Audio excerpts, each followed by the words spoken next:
అంటే ఆ తర్వాత ఇక్కడి నుంచి దించుకున్న తర్వాత జనాలకి డిస్ట్రిబ్యూట్ చేయడానికి ఏది స్కూళ్ళకి కాలేజీలకి డిస్ట్రిబ్యూట్ చేయడానికి సజ్జల భార్గవ అట. అసలు ఆ కథ మామూలుగా రాశారా? మధుబాబుడు కూడా డిటెక్టివ్ రాయడం వాళ్ళ దగ్గర నేర్చుకోవాలి కథ రాసిన వాళ్ళకి.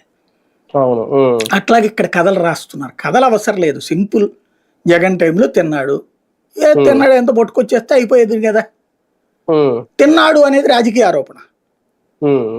ఇదిగో ఇక్కడ డబ్బులు మేము పట్టుకున్నాం, ఇదిగో ఇది సీజ్ చేసాం, 5,000 కోట్ల రూపాయలు వాల్యూ చేసేది, 3,000 కోట్ల రూపాయలు వాల్యూ చేసేది, ఇది లెక్క ఇక్కడ. అదేం చేస్తారంటే మేబీ ఇప్పుడు వీళ్ళ సొంత ఆస్తులు ఏమైనా సీజ్ చేయొచ్చు రేపు పొద్దున.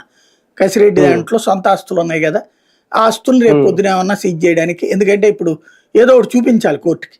ఇతను సంపాదించుకుందంతా 2024 తర్వాతేనండి, 19 తర్వాతేనండి.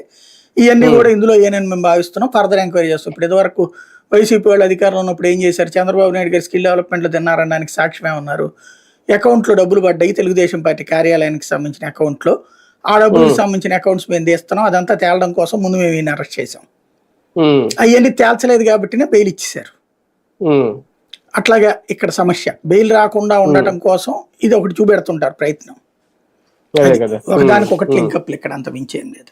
అంటే ఇప్పుడు కసిరెడ్డి తీసుకున్న తర్వాత ఇప్పుడు ఏదో బల్లం సుధీర్ అనే పేరు కూడా ఏదో తెర మీద ఇంకో 4-5 పేర్లు రోజుకు